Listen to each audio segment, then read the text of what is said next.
Kita akan bahas cepat tentang soal dan pembahasan pedagogik IPA.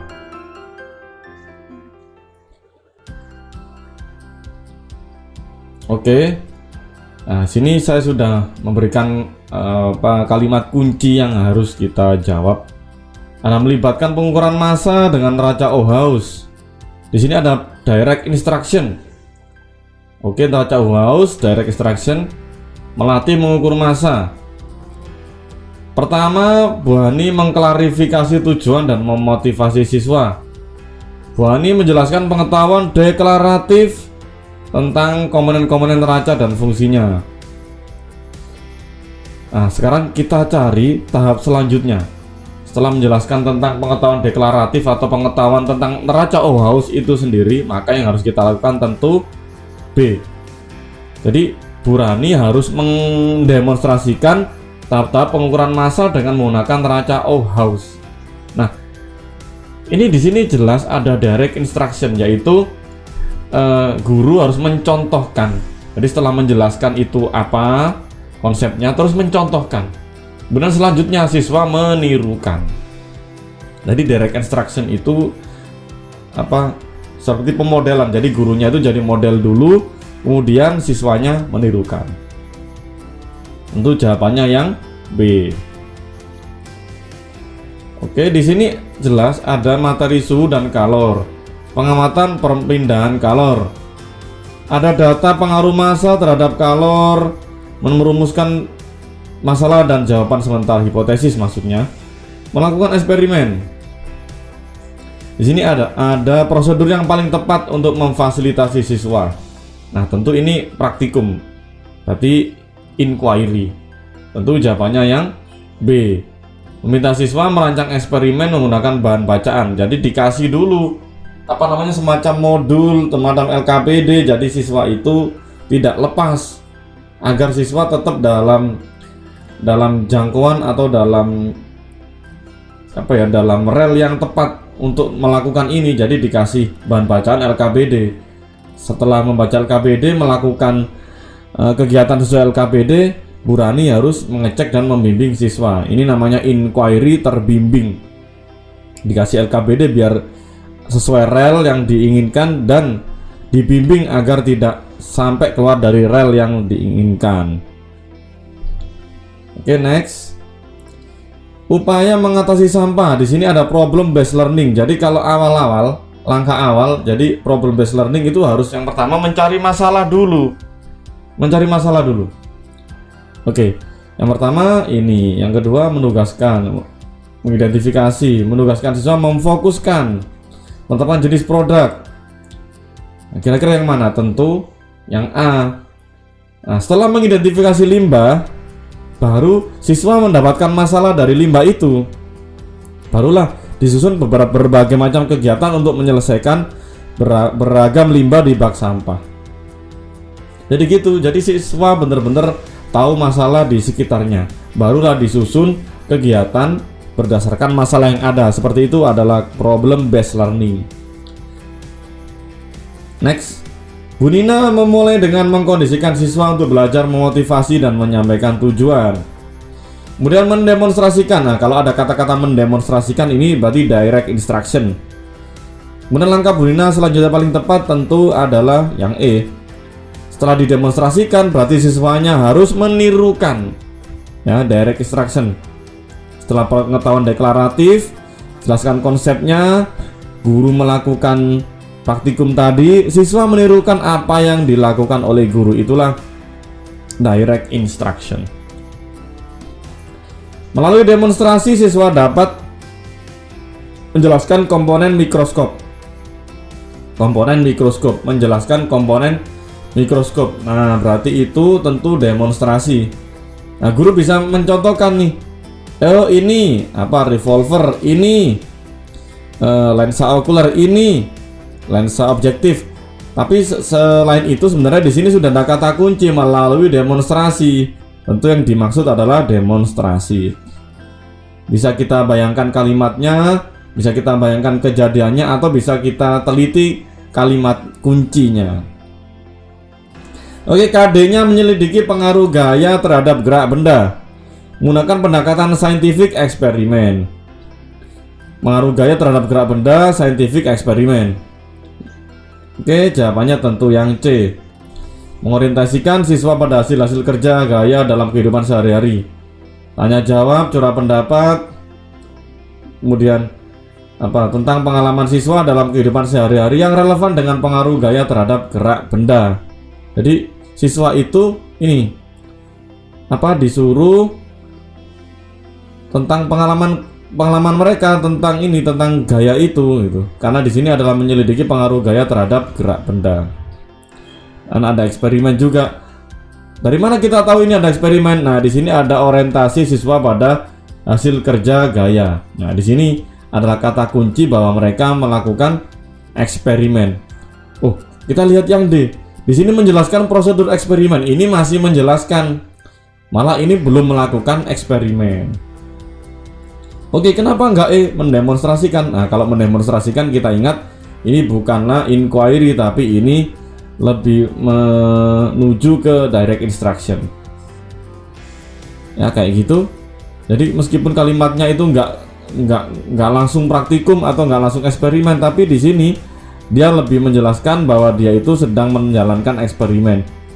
Oke, ini kemudian curah pendapat. Di sini ada namanya komunikasi, cocok dengan pendekatan saintifik 5M, bahwa di akhir pembelajaran ada namanya communication. Oke, siswa dapat menjelaskan ketelitian. Oke, dibandingkan alat ukur tak standar.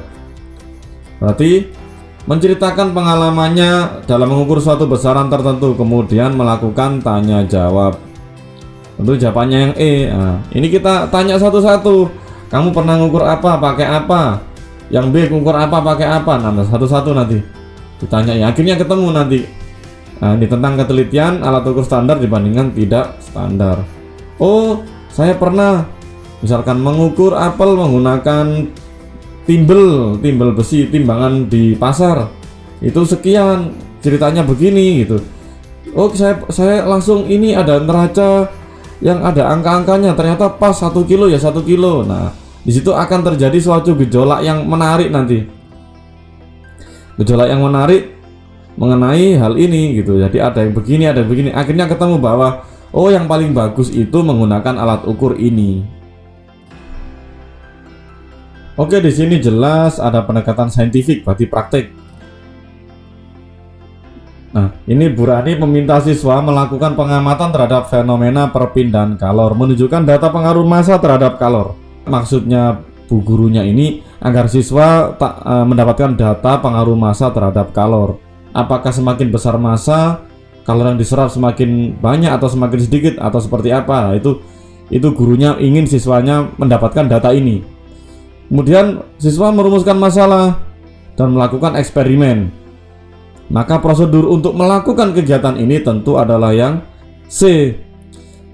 Meminta siswa merancang eksperimen menggunakan bahan bacaan yang diberikan guru atau yang sudah diarahkan, bisa LKPD atau LKS atau buku, agar yang mereka lakukan ini sesuai dengan rel yang diinginkan oleh guru. Terus mengidentifikasi variabel yang terlibat, mengidentifikasi alat bahan, kemudian merancang prosedur, dan Bu Rani mengecek membimbing siswa. Ini inquiry terbimbing. Jadi siswa tidak dilepaskan begitu saja dengan LKPD tapi melalui bimbingan guru. Oke, kita lihat jawaban yang lain. Sebenarnya kalau kita ingin yakin kita bisa lihat jawaban yang lain. Menjelaskan petunjuk eksperimen. Nah, ini tentu kurang lengkap karena diminta adalah langsung melakukan eksperimen. Bu Rani melakukan demonstrasi. Ya, ini nggak cocok. Yang diminta adalah eksperimen. Menjelaskan contoh-contoh hasil eksperimen. Nah, ini juga nggak cocok. Minta siswa mencari contoh melalui Google. Tentu nggak cocok karena yang diminta memang langsung percobaan atau eksperimen. Jadi jawabannya adalah yang B. Oke. Nah, ini kegiatannya saintifik itu ada yang pertama menginformasikan bahwa kita akan melanjutkan pembelajaran minggu lalu. Tiba-tiba yang nomor 4 memotivasi siswa dengan mendemonstrasikan menarik benda dengan gaya tertentu. Benda yang semula diam menjadi bergerak. Oke, yang nomor 3 tentu yang A. menanyakan apa itu gaya dan bagaimana jika benda tidak mendapatkan gaya. Nah, ini untuk mengingatkan materi minggu lalu. Nah, kenapa kira-kira jawabannya yang A? Nah, oke, kita bisa lihat juga yang sini. Di sini guru memberikan ilustrasi ada benda dikasih gaya. Nah, padahal semula benda itu diam. Nah, artinya diam ini nggak dikasih gaya. Cocok dengan pilihan yang A. Diam nggak dikasih gaya. Nah, ini menanyakan gimana jika benda tidak mendapatkan gaya. Oke, yang kedua benda ditarik dengan gaya tertentu. Nah, ini kan cocok dengan pertanyaan menanyakan apa itu gaya dan bagaimana jika benda tidak mendapatkan gaya. Jadi kita cocok ini antara 4 dan yang A. Jadi A ini pertanyaan yang dijawab oleh guru pada demonstrasi selanjutnya. Next. Oke, ada yang ketiga, ini memberi penghargaan kepada kelompok, misalnya pujian. 5, melakukan refleksi terhadap pembelajaran hari ini. Ini sudah akhir pembelajaran berarti. Kegiatan paling tepat untuk nomor 4 ya tentu adalah merangkum materi. Jadi setelah mendapatkan penghargaan, agar materi-materi ini itu tidak hilang, maka tentu harus dirangkum bersama-sama. Bisa menggunakan ya misal mind map atau rangkuman singkat, bisa juga dengan bentuk video juga bisa. Bentuk video misalkan ada beberapa siswa yang disuting kemudian suruh ngasih tahu apa hukum 1 Newton, apa hukum 2 Newton itu seperti apa. Nah, itu nanti bisa disuting terus diupload agar siswa itu tetap ingat. Namanya merangkum untuk zaman now tentu berbeda dengan merangkum pada zaman dulu. Merangkum harus benar-benar nulis, tapi sekarang namanya merangkum bisa melalui pesan suara, pesan video, dan banyak hal. Nah, setelah tercatat semua, baru dilakukan refleksi. Oke, ditanyai apakah benar-benar paham apa tidak. Ayo, apa tadi hukum 2 Newton? Nah, hukum 2 Newton itu misalkan kalau begini didorong kenapa nggak gerak? Kalau didorong gerak kenapa? Nah, ditanyai lagi apakah mereka itu mencatatnya memang benar-benar nyatet paham, apakah hanya sekedar nyatet itu. Ya, kita bisa membayangkan ya bagaimana tentang yang terjadi di pilihan 1, 2, 3, 4 ini. Mungkin juga kita juga sering melakukan. Autentik berarti apa? Sikap, pengetahuan, dan keterampilan. Autentik. Oke. Ada ini nih, menyajikan karya tentang upaya menjaga kesehatan sistem pernapasan. Nah, ini ada karya. Oke, berarti kalau karya jelas itu apa? Produk. Oke, berarti jawabannya jelas yang A, produk. Yang menyajikan hasil karya ya, berarti harus ada produk di situ. Kemudian kenapa enggak lah di sini jelas poster produk. Ini masih menelusuri. Belum ada hasil yang bisa dipamerkan atau dijadikan apa, masih belum ada. Kita next.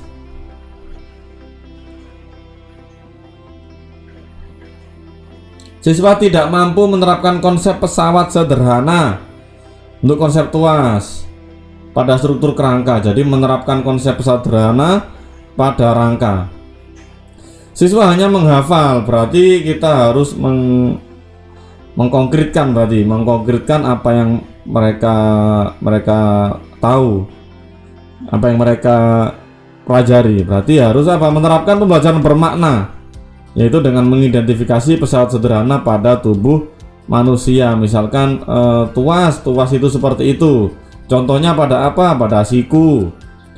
Misalkan pada tangan yang membawa buku, kira-kira itu tuas seperti apa? Jadi kita cari kecocokan antara tuas 1 dengan apa yang ada di rangka manusia. Tuas jenis 2 dengan apa, misalkan. Tuas jenis 3 dengan apa. Nah, itu yang harus dipelajari nanti. Membuat pembelajaran bermakna, yaitu dengan mencocok-cocokkan. Kalau ini tuas 1 di rangka apa, tuas 2 pada rangka itu pada apa. Kayak begitu. Hasil penilaian harian ini ya 25 siswa, di bawah 75, 3 siswa saja yang lulus. Berarti ini gagal dalam tanda kutip gurunya. Ya, tentu yang kita lakukan adalah yang belum lulus ya dikasih pembelajaran ulang, yang sudah lulus dikasih pengayaan. Ini gampang sekali.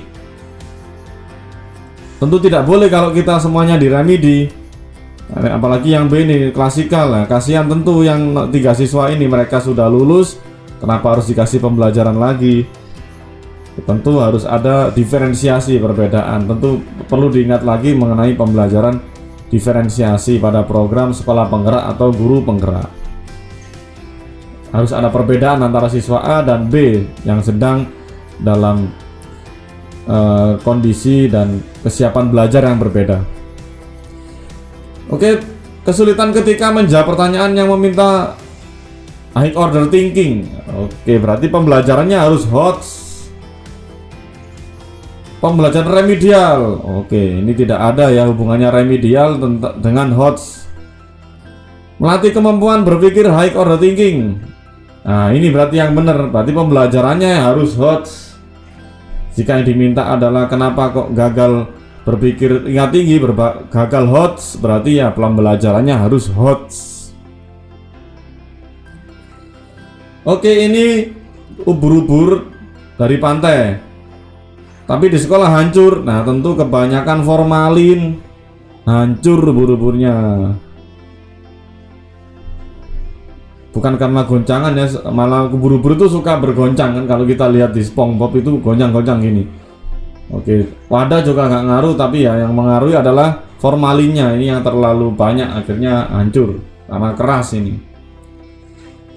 Oke, menggunakan larutan asam sulfat encer. Padahal di situ hanya asam pekat, asamnya sangat pekat. Nah, 2SO4 yang pekat itu kalau kena tangan tentu bahaya. Nah, apalagi kalau sampai kena mata atau kena tubuh. Nah, ini bisa membakar atau mengkorosifkan tangan atau tubuh. Maka agar ini resikonya berkurang, apa yang harus dilakukan? Tentu harus wadahnya itu dikasih air dulu, barulah kita dari air itu kita kasih asam sulfat yang pekat tadi. Bukan jadi encer ya, memang kita kan mintanya butuh encer. Nah, ini menggunakan larutan asam sulfat encer. Berarti kita harus kita kasih air dulu pada wadah, kemudian di situ kita masukkan asam sulfat yang pekat. Jadi ketika kalau seandainya itu memercik pun, itu bukan lagi yang memercik asam sulfat pekat, tapi asam sulfat yang sudah encer. Resiko untuk mengenai kita tetap ada, tapi yang kena bukan lagi pekat, tapi yang encer. Kenapa kok enggak A? Kalau A ini ya ini sebenarnya beresiko sekali kita masukkan ke labu. Kalau kita kecipratan, yang kecipratan ke kita adalah yang pekat, bahaya sekali. Meskipun juga hasilnya nanti jadi encer, tapi keselamatan yang A ini yang kurang diperhatikan. Untuk jawabannya yang B. Volatil dan mudah berbakar, ether. Oke, sering menyebabkan kebakaran. Tindakan yang sebaiknya digunakan untuk mencegah kebakaran: memasang alat ekstraksi yang sebaik mungkin sehingga tidak ada volatil yang terbakar, yang bocor atau terbang ke udara. Jadi harus kita pasang dengan baik biar nggak ada kebocoran. Ini gampang ya. Yang A kenapa salah? Ini nggak ada hubungannya sumber listrik. Pemanas bunsen dilapisi kaca pengaman. Ini nggak cocok juga. Yang D, mintanya volatil malah mengganti. Nah, ini nggak sesuai. Ya bener mungkin, tapi nggak sesuai. Ruangan khusus, ya ruangan khusus seperti apapun jika bahannya sama ya tentu nggak ngefek gitu. Nggak ngefek kalau memang butuhnya. Kalau terjadi kebakaran di tempat A, masa peluang kebakaran di tempat B berbeda kan? Nggak mungkin ya. Kalau bahannya sama ya tentu peluang kebakaran tetap sama. Jadi jawabannya adalah yang C. Wow. Posisi yang menunjukkan tulang rusuk mulai terangkat. Ini ada gambar, berarti ini harus namanya memahami, menerapkan, menganalisa, evaluasi, mencipta. Ini adalah menganalisa. Kira-kira yang mana ya ini? Siswa berpikir ini yang mana ya gitu. Oh, awalnya tekanannya tinggi. Oh, lama-lama jadi rendah. Di mana ya ini mulai terangkat? Siswa kan berpikir tentu ini. Kalau tulang rusuk terangkat itu kira-kira tekanannya tinggi apa rendah. Nah, ini berpikirnya berdouble-double, berkali-kali lipat. Ini namanya berpikir analisis. C4. Oke. Kemampuan apa ini? Hutan sering disebut sebagai karena berarti ini masih masih memahami. Masih dalam tingkat pemahaman. Hutan sering disebut sebagai paru-paru bumi karena ya ini masih pemahaman ya. Oke, kalau seperti ini kita lihat kalau Discovery nilainya bagus, Jigsaw lumayan 80, konvensional 78,2. Berarti yang akan dilakukan adalah tentu yang Discovery karena Discovery menghasilkan nilai yang tinggi. Gampang sekali. Jadi kalau seperti ini harus yakin, nggak perlu mamang, nggak perlu gamang atau apa ya istilahnya. Apalagi ada ini tipuan konvensional dan inquiry. Oh, kita gabung malah nggak cocok. Untuk kalau digabung di rata-rata nilainya pasti lebih rendah dari Discovery itu sendiri. Oke, ini berhasil meningkatkan nilai rata-rata kelas A hingga mencapai 80, lebih tinggi daripada nilai KKM. Wow, amazing.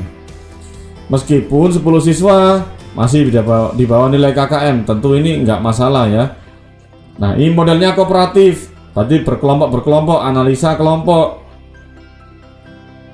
Oke, berarti kita lihat, berarti jawabannya tentu kalau yang A misalkan dengan kooperatif model seperti biasa. Nah, kalau seperti biasa hasilnya pasti tetap sama, apa 10% di bawah nilai KKM. Nah, kita harus menyelamatkan yang ini, yang gagal ini, bukan gagal apa ya, nggak sesuai dengan di bawah KKM ini harus kita selamatkan.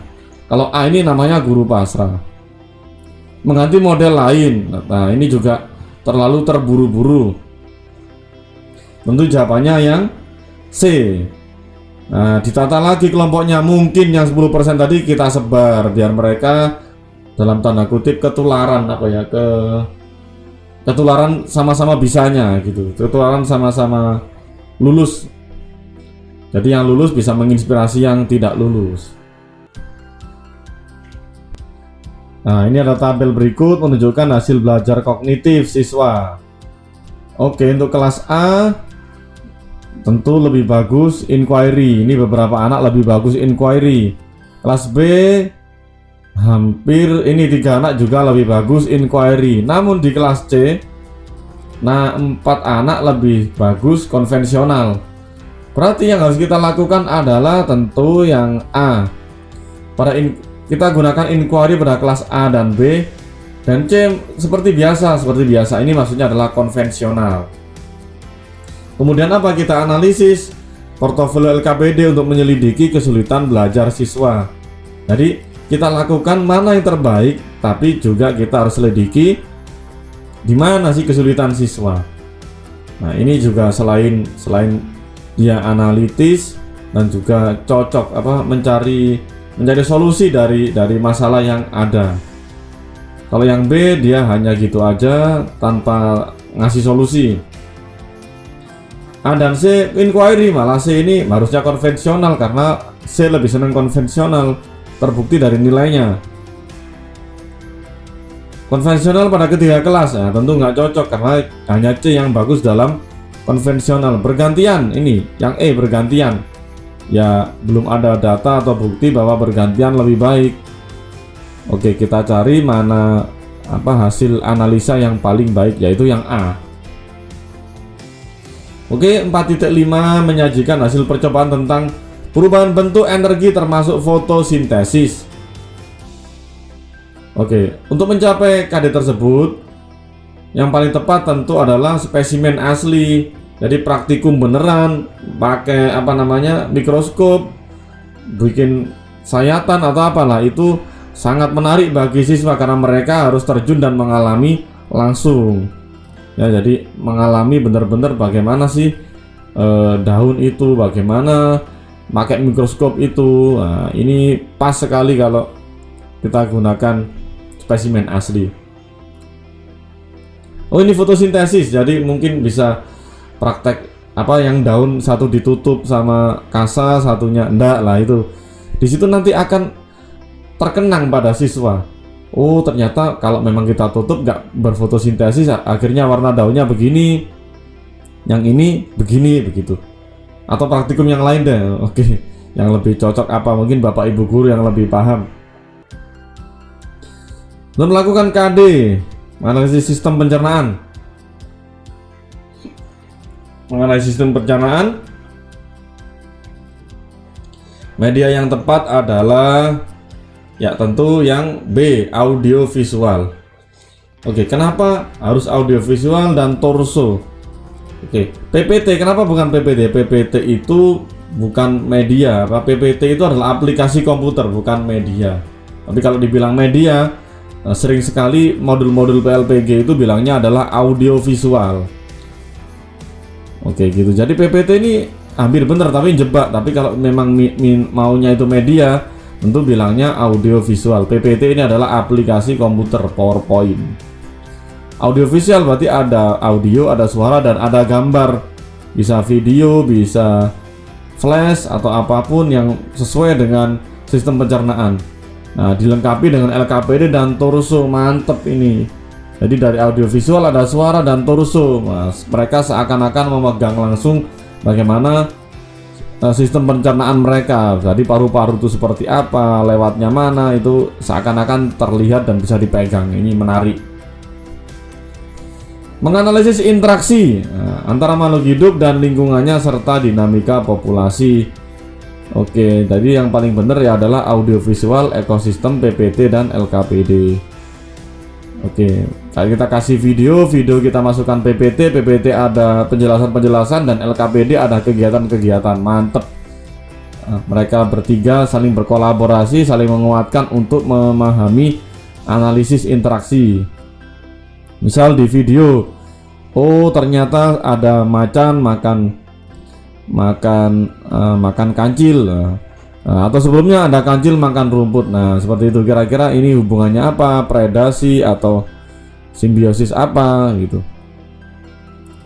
Oke, dan LKPD mungkin bisa kita buat kegiatan di situ, menganalisis hubungan dimakan di sekitarnya, atau tentang ekosistem di sekitar. Nah, ini untuk memantapkan, atau mereka bertiga ini memang bisa saling memantapkan, saling menguatkan untuk pemahaman siswa. Di sini ada gaya belajar kinestetik badani. Berarti siswa senang gerak semua, harus aktif bergerak sana kemari. Di sana Bu Ana melakukan pembelajaran tekanan zat padat. Berarti gimana caranya? Ini pembelajaran harus ada gerakan, banyak gerakan di siswa, banyak kegiatan yang bergerak. Ya, jawabannya tentu yang D, meminta siswa menyelidiki pengaruh luas permukaan benda terhadap kedalaman jejaknya bila ditaruh di atas plastisin ya. Jadi siswa yang kecil plastisinya penyetnya seberapa, atau pesoknya atau penyoknya seberapa. Kalau siswa yang kecil seberapa, nanti pasti siswa punya gambaran. Oh, kalau dikasih berat sekian, penyoknya segini, dikasih berat segini, penyoknya segini. Nah, nanti siswa pasti punya gambaran. Berarti mungkin semakin besar massa berat, maka semakin besar penyoknya atau tekanannya, begitu. Nah, itu adalah contoh-contoh dari pembelajaran yang inovatif dalam tekanan zat padat. Hanya mampu mengoperasikan kemampuan berpikir konkret. Berarti mintanya barang-barang konkret. Daun ya daun. Misalkan minta misalkan sel ya, mungkin bisa kita gambarkan, atau buat torso sel harus konkret. Oh, tapi di sini minta model atom. Wah, berarti harus kita buat nih model-model atom. Ya, tentu jawabannya yang E. Meminta siswa mengamati model-model atom analog. Oke, berarti ini model atom yang benar-benar bisa dipegang ya, jadi benda. Gambar atau animasi, kemudian siswa mengidentifikasi komponen atom dan susunan komponen pada setiap masing-masing model atom. Jadi harus diberikan beneran bendanya. Minimal itu bendanya ya kalau konkret. Tapi kalau terpaksa tidak ada ya bisa jadi gambar atau animasi. Gitu. Jadi kalau siswa itu mintanya berpikir konkret, jadi dia harus merasakan bendanya itu ada, baru dia benar-benar paham. Oh, ternyata begini ya sel itu, oh begini ya atom itu. Lanjut Pak Rudi, ini pembelajaran IPA dilakukan dengan studi lapangan. Oke, lebih senang studi lapangan daripada di kelas. Berarti yang paling bisa dipakai adalah tentu berbasis masalah. Nah, misal seperti contoh yang tadi tentang masalah sampah. Ya biarkan siswa mencari sampah. Sampahnya ada apa saja. Kemudian gimana menanggulanginya, gimana memilahnya. Nah, berarti itu ada masalah. Masalahnya di lapangan, langsung dirasakan siswa di lapangan. Berarti untuk yang seperti itu, yang paling cocok adalah berbasis masalah. Oke, cukup sekian. Semoga Bapak Ibu sukses di seleksi akademik PBG. Semoga lulus semua tahun ini. Sekian, tetap semangat.